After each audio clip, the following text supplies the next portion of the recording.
Vremurile i-au purtat departe de țară prin toată lumea. Au dus obiceiuri de acasă ca zestre peste hotare și sunt mândri că sunt români, iar atunci când au ocazia, împărtășesc mândria lor și cu alții.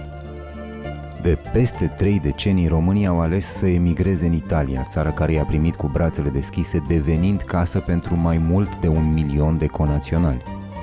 Sunt prinși între două lumi și încă fac eforturi să strângă bani, să acumuleze experiență, să se integreze. În sudul Italiei trăiesc numeroși români veniți din toate colțurile țării, Sicilia oferindu-le multe oportunități și posibilități de dezvoltare. Pe coasta nord-vestică a insulei, nu foarte departe de Palermo, se află Alcamo, un orășel pitoresc cu clădiri seculare, străduțe pietruite și o atmosferă medievală. Mica urbe găzduiește o comunitate românească care are deja rădăcini solide și nu e de mirare, deoarece sicilienii sunt oameni primitori și prietenoși. Pentru a menține legătura cu România, dar și pentru a păstra un echilibru între cultura și tradițiile din țara de origine și țara gazdă, românii s-au organizat în asociații care implementează proiecte în beneficiul conaționalilor. Asociația culturală Decebal și Traian s-a născut din dorința de a construi o comunitate puternică de români, dar și de promovare, prin diverse activități, a țării noastre în Italia. De-a lungul anilor au învățat să povestească despre România și prin intermediul evenimentelor culturale pe care le organizează. Fereastra înspre România, grai și port românesc în lume, este cel mai recent demers cultural la care a fost invitată și o echipă TVR internațional. Am redescoperit bucuria de a fi din nou împreună în mijlocul unei frumoase comunități de români. Într-o după-amiază de duminică, la început de octombrie, grupuri mici de oameni se îndreptau către Piazza Ciulo din centrul istoric al orașului, unde se monta scena și se făceau ultimele pregătiri înainte de spectacol. Românii începeau să vină în număr tot mai mare, unii cu copii, alții cu prietenii italieni. Au venit să se bucure împreună, basarabeni, dar și turiști străini. Printre cei prezenți am descoperit și pe copiii de la școala românească din cadrul asociației Decebal și Traian. Să fii român în străinătate implică și o responsabilitate în plus, aceea de a învăța limba română pe copiii de aici, iar dumneavoastră o faceți cu prisosință. O să vă rog să ne prezentați casa dumneavoastră. Ei sunt copiii cei mai drăguți pe care îi iubesc foarte mult. Este al 2-lea an când fac cu ei limba română. Sunt emoționată și eu pentru că am făcut 2 ani online și acum ne vedem pentru prima oară. Sunt de la grupe mixte, avansați și începători. Vreau să le mulțumesc foarte mult părinților în primul rând, pentru că sunt părinții cei care vor ca proprii copii să păstreze legătura cu țara și cu cultura română. Dumneavoastră îi pregătiți, cum răspund ei? Nu lipsesc la nicio lecție, o fac pentru că le place. Sunt bucuroasă să mă întâlnesc întotdeauna cu copiii. Pe calea aceasta țin să mulțumesc foarte mult și părinților care sunt foarte ocupați, dar și având de multe ori mai multe joburi, își găsesc timpul să aducă copiii la laborator. Și în felul acesta noi suntem departe de România, departe de țară doar ca distanță, dar suntem aproape, suntem cu toți aproape cu sufletul, de rădăcinile noastre, de tradițiile noastre, de istoria noastră. Predau artă populară copiilor din Târgu Neamț, de la Centrul pentru Cultură și Arte, Carmen Seculare Neamț. Dar anul trecut am avut și eu un parteneriat cu școala de limba română de aici locală și în câteva ore online am predat artă populară. Am învățat copiii la o anumită oră, ne-am dat întâlnire pe Zoom și am arătat pas cu pas cum se croiește o ie sau cum se croiește, cum putem să facem o trăistuță. Pentru că m-am adaptat online-ului, adică eu modelez în lut lumea lui Ion Creangă, dar ca să fie atractive orele, am spus să facem și ceva legat de straiile noastre populare. Am 6 ani și mă numesc Strătoiu Maria Alessandra. M-am născut în Italia. Și tu știi de unde sunt bunicii tăi din România? Da. De unde sunt? De România. Și știi din ce oraș sau din ce județ sunt? Nu știi? Dar mergi în România des? Mergi la bunici? Da. Poți să răspui un mesaj bunicilor? Bunica, bunica, salutări de la Alca. Au trăit emoțiile întâlnirii cu publicul și au demonstrat abilitățile de limba română, surprinzându-ne cu un program special. O furnică duce în spate, un grăunte jumătate. Încotro fugi, surioară, ia mă duc și eu la mare, și zgrăbită, că mi-e casa neîngrijită. Vine el maică superat, o furnică el a pișcat, și cum vine, pâs, internește cum carabuși. Maică strigă gura mare, nu te mai preși la soare, du-te încolo, n-astendu, că te ia în corn acum. Mama ne mânghe, soarele lucește, soarele unul, mama una este. Grerașul a cântat la un chef de împărat și a dus acasă în țată scripcă plină cu păzată. Dar în zol ce-a împărat, vai, a venit după păzată. De-așa avea și o floare, mândră, dulce, răpitoare, ca și florile din mai, fice dulce, unui plai. Plări sunt cu iarbă verde, ce se leagă nu se pierde. Știți voi oare, e comoara cea mai mare. Omul fără de prieteni e ca bradul fără cetin, ca ogorul fără apă, ca o mână fără alta. Iese tata la balcon și mă strigă, mă Ion, cred că am făcut ceva dacă m-aș strigat așa. Dacă nu facea nimic, mă strigat mai Ionică. Ce te legi în codrulea? Fără ploare, fără vânt, cum crenge la pământ, de ce nu m-aș legăna? Dacă trece vremea mea, ziua scală, noaptea crește și frunzișul mirărește. Ajuns deja la a 5-a ediție, evenimentul susținut de Departamentul pentru Românii de Pretutindeni a fost așteptat cu nerăbdare de comunitate. Costume populare, expoziții de artizanat, miros de poale în brâu, muzica și vorba românească au fost ingredientele care au făcut din această întâlnire o atracție pentru comunitate. Cât este de important organizarea unui eveniment pentru comunitatea românească de aici? Destul de important, mai ales că este implicată și fetița mea de 6 ani și jumătate. Și mă bucur că cu ajutorul lor avem un sprijin pentru a ne fi mai ușor să învățăm copiii să vorbească și limba noastră. Cum păstrezi tu tradițiile în Pantelleria? Eu le păstrez cu sfințenie și le-am spus și le spun la toți copiii și la absolut toți românii că tradiția noastră trebuie purtată mai departe și trebuie insuflată mai departe la copiii noștri. De exemplu, am avut copii în pandemie acasă și le-am explicat de la cap la coadă ce înseamnă o ie, cum se coasă, cum se face, cum se spăla pe timpurile noastre. Oaspeții deopotrivă români și italieni au fost întâmpinați de gazde cu pâine și sare după vechiul obicei românesc. Ne bucurăm să ne aflăm astăzi în mijlocul unei comunități românești de excepție. Avem impresia că sărbătorim zilele orașului Alcamo. Îi mulțumim domnului primar pentru implicare și, nu în ultimul rând, doamnei Elena Ciobanu, președinta Asociației Decebal și Traian. Nici nu putea găsi un nume mai frumos și mai elocvent pentru această manifestare de astăzi. De altfel, prezența numeroasă a românilor și a italienilor vorbește foarte mult despre cum este văzută România sau comunitatea românească în această zonă. Cu emoție am găsit o familie italo-română aici la Alcamo și la propriu și la figurat, pentru că avem familii mixte, copii din familii mixte care vorbesc foarte frumos limba română. De altfel, departamentul nostru sprijină educația și învățarea limbii române în afara granițelor. Un astfel de proiect consolidează poziția comunității de români din Alcamo și ajută la o mai bună integrare, ceea ce aduce beneficii importante atât la nivel personal, cât și la nivel social. In Sicilia in genere, in Alcamo, in Spezia, vive una forte comunità romena. Come lo potresti caratterizzare? Io sono molto contento che questa sera testimoniamo con questo evento proprio questa grande capacità dei nostri popoli di vivere insieme nelle nostre città, di collaborare, di cooperare. È una grande lezione di come l'accoglienza sia la ricetta vincente per le nostre comunità e le nostre popolazioni. Come potresti descrivere questo evento, per qual è il significato di questo evento per Alcamo e per la comunità siciliana?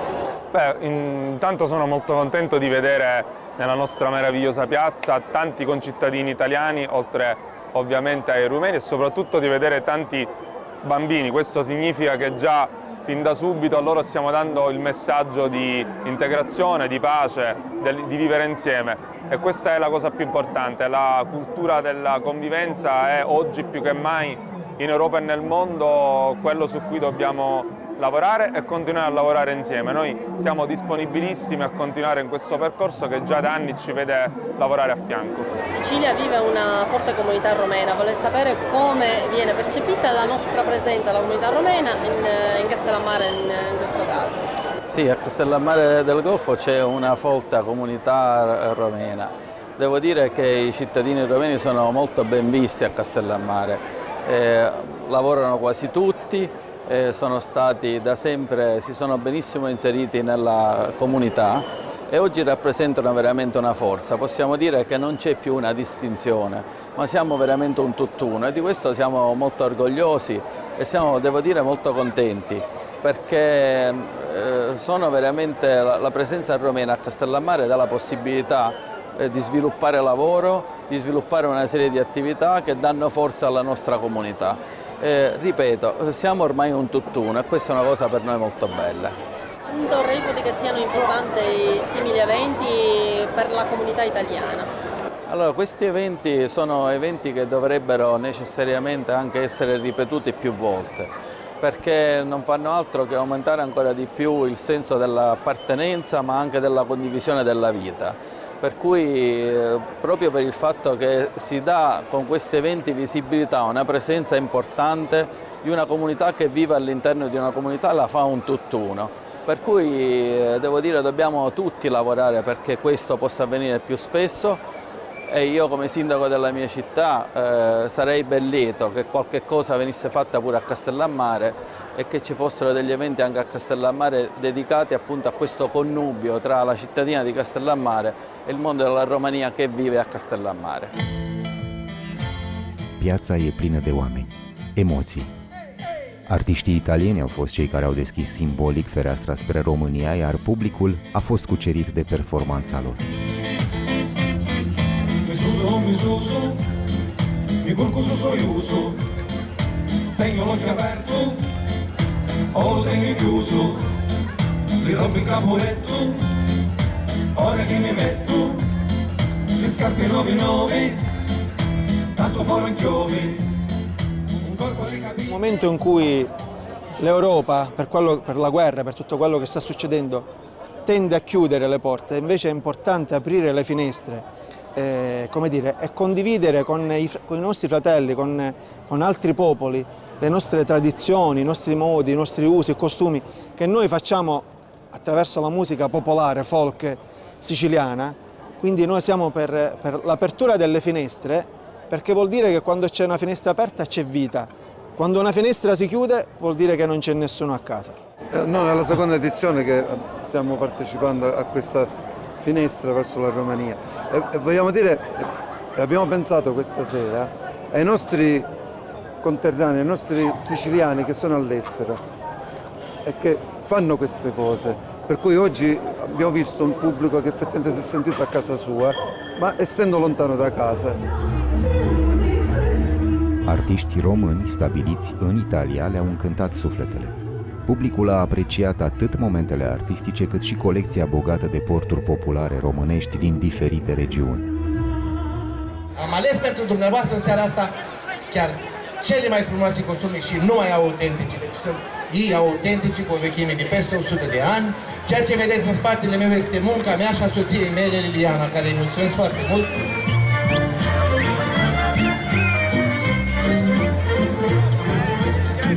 Asta-i părere românească, la-la-la-la-la-la, și nici să pornească, la-la-la-la-la-la. Haideți oamenii buni și voi, măi, la-la-la-la-la-la, se jucăm noi câte doi, eram da. Ora-i tot așa, până s-o măsăra, Râusul mașă, ora, eram da. Eu stelele și scutai, dorule, nopțile nu pot să dorm, măi, dorule, când mă pun seara, mă gândesc la omul drag, măi, dorule, când mă pun seara, mă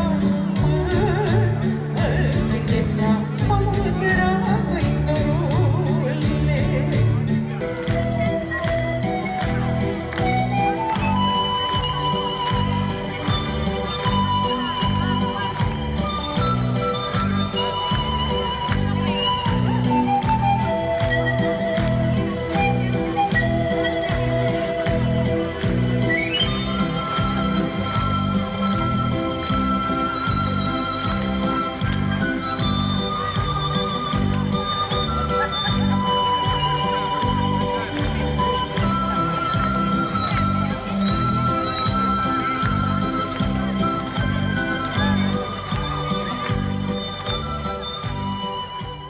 Ați cântat și ați încântat pe românii din Alcamo. Cu ce gânduri ați primit invitația Elenei de a participa a doua oară la acest festival?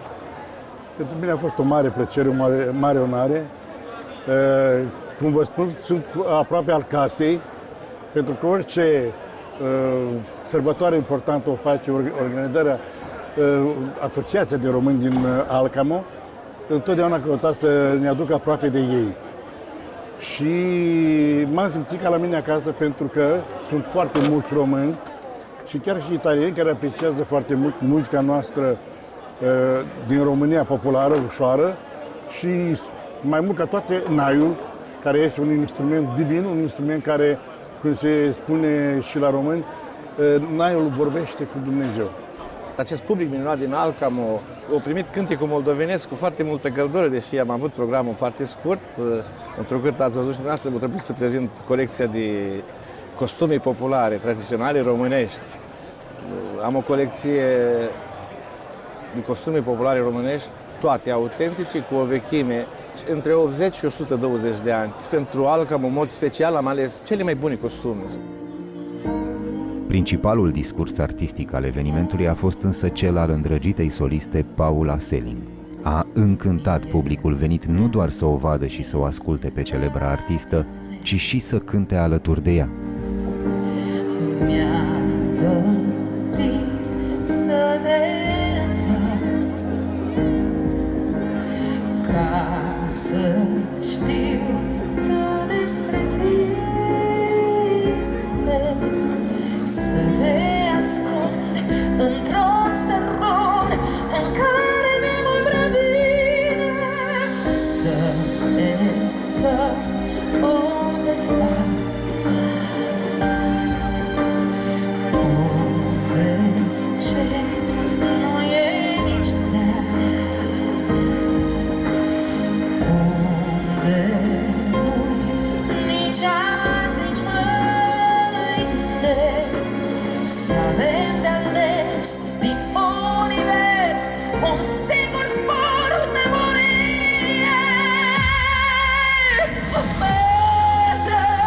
Vezi toată privirea ta, mă atingi de parcă mai gustai. Tu ești fiara mea tandră de care ia-mă cu tine în zbor, așa, așa. Binecunoscutele piese au adus bucurie, iar reacția din partea publicului a fost mai mult decât entuziastă. Repede mai trece viața și voi spuneți: lasă, Doamne, dor. Și eu spun: ca și roa dimineața. Și voi: lasă, Doamne, dor. Încercăm.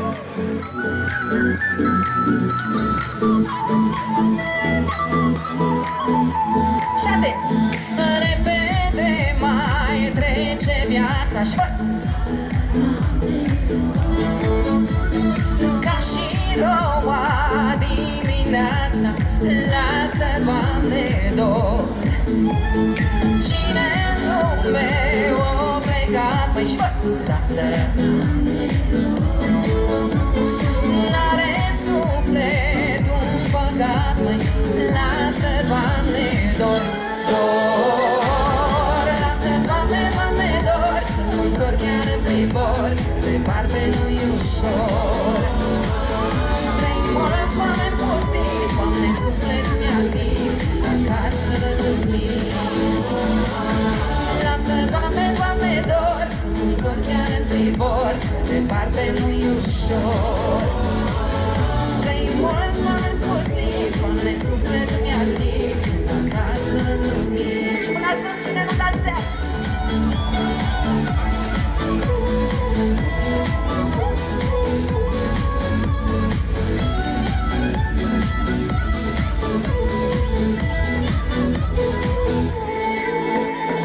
Și când bradul drept se ține și bă!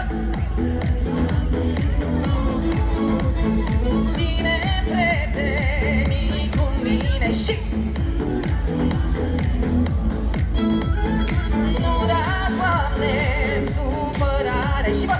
Lasă celor cu inimă mare, lasă, Doamne, dor, dor. Lasă, Doamne, Doamne, dor, să mă întorc chiar în privor, departe nu-i ușor. Străini mulți, oameni puțini, Doamne, suflet mi-alin, acasă dormim. Lasă, Doamne, Doamne, dor, să mă întorc chiar în privor, departe nu-i ușor. Străini mulți, oameni puțini, Doamne, suflet mi-alin, acasă dormim. Și mâna sus!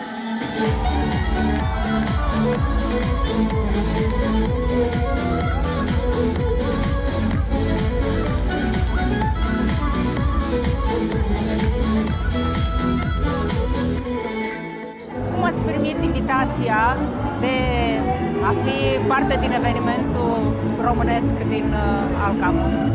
Am primit-o cu mare bucurie. Este a treia oară de cursul verii când ajung în Italia și mă bucur tare mult că românii din Italia își doresc să vin să cânt, cu atât mai mult cu cât n-am fost niciodată în viața mea în Sicilia. N-am fost la Alcamo. Sunt șocată de-a dreptul de cât e de frumos aici. Eu am auzit povești despre acest orășel minunat, dar chiar așa frumos nu credeam că este. Suntem cazați chiar pe malul mării, deschizi geamul și vezi marea care e atât de frumoasă, imediat e muntele. Le mulțumesc organizatorilor, îi mulțumesc Elenei pentru ocazia pe care mi-a dat-o de a cânta românilor de aici, care au trăit fiecare cuvânt pe care l-am adus cu mine, atât din piese de acasă, cât și din piese internaționale pe care le-am îmbrăcat în felul meu. Și sper că această seară să ne amintim cu toții, cu drag, și să revin, pentru că mi-a plăcut foarte mult. Prin intermediul unor astfel de evenimente, vocea românilor este mai puternică, mai organizată și reprezintă o adevărată carte de vizită prin care își prezintă italienilor propria țară și cultură. Că nu-i viață mai frumoasă ca atunci când ești acasă, să-ți petreci mai tăi la masă. Of, vinoi bun, mâncare aleasă, așa trece viața noastră, firar mama e de viață. Of, of, of, of. O sărbătoare românească și o bucurie pentru comunitatea de români din Alcamo. Ce v-a plăcut cel mai mult la evenimentul din seara aceasta? Totul. De când a început și până la sfârșit, pentru că este ceva care noi așteptam de mult timp, deci este la 5-a ediție, care o facem anul ăsta special în piață, până acum au fost la Casa de Cultură și am așteptat foarte multe evenimente, deci este pentru noi ceva, cum să spun, special. În seara asta am asistat la o sărbătoare românească multă veselie, bucurie, prietenie. Din ce dorință și din ce nevoie s-a născut acest proiect? Acest proiect este urmarea la alte 4. Dacă primele 4 ediții le-am făcut în săli închise, acum s-a exprimat dorința întregii comunități, nu numai a românilor, ci și a italienilor, care au apreciat prin intermediul televiziunii locale evenimentele noastre și ne-au rugat, ne-au susținut ca acest eveniment să se facă în piață. De asemenea, țin să mulțumesc Departamentului pentru Românii de Pretutindeni, care a finanțat acest proiect, primăriei din oraș. Țin să mulțumesc Consulatului Român din Catania, care astăzi a fost aici, în mijlocul nostru. Dar care sunt valorile românești pe care le transmiteți prin acest eveniment? Cred că aceste evenimente spun totul despre noi românii și asta ne înalță la nivel de națiune în ochii tuturor. Asta este dorința noastră. Avem valori de care trebuie să fim mândri și să avem puterea să le promovăm, așa cum am făcut-o eu într-o piață a unui oraș de peste 50.000 de locuitori. Cât a lucrat pentru evenimentul Fereastră înspre România? Fereastră pentru muncă și cât Fereastră înspre România este un eveniment care a ajuns deja la a 5-a ediție. Ceea ce s-a deosebit anul acesta ca eveniment a fost faptul că pentru prima dată l-am organizat în aer liber, în cea mai importantă piață din Alcamo, cea mai mare piață din Alcamo, și când subliniez cea mai mare, o spun pentru că nouă ne-a fost teamă, că am zis e mare, dacă nu se umple, dă senzația de gol. În schimb, nu a fost suficientă. O spun așa, fără o lipsă de modestie, dar într-adevăr a fost insuficientă piața și pentru noi a fost extraordinar. Noi lucrăm de 8 luni de zile la acest eveniment, la acest proiect. Am încercat să punem împreună cât mai multe persoane care să reprezinte fiecare în sectorul său România. A fost un eveniment pe care l-am organizat pentru comunitatea românească, dar mai ales pentru cei care ne-au primit de ani de zile. Eu sunt în Sicilia de aproape 19 ani. Cei care ne-au primit și unde ne-am integrat fiecare prin felul său de a fi, prin felul său de a munci. A fost un eveniment la care ne-am gândit să ridicăm nivelul prezenței noastre în Sicilia, subliniind care sunt calitățile artistice pe care le îmbogăția pe care o avem. Încântați de organizarea acestui spectacol, în Alcamo, comunitatea locală și-a dat tot sprijinul. Ați fost duminică în piață? Ați fost la eveniment? Ați văzut ce a organizat Elena? Sì, no, io sono stato in piazza domenica, ho fatto solo un giretto per vedere realmente quello che c'era e dopodiché ho fatto un giro, un paio di volte e poi siamo tutto qua. V-a plăcut? Sì, molto. È stato organizzato bene. È andata bene, è stato organizzato bene. Anche per gli alcamesi, ho visto che qualcuno degli alcamesi era pure, coinvolto in questa situazione. La Alcamo s-a vorbit despre România. A fost un spectacol eveniment la care dorul și iubirea pentru țara în care s-au născut, dar și respectul față de valorile comunității în care trăiesc, au adus împreună români din toate zonele Italiei. Acestea sunt dovezi de iubire de neam, de tradiții, dar și de integrare prin cultură, în jurul cărora românii își clădesc prezentul, dar mai ales viitorul.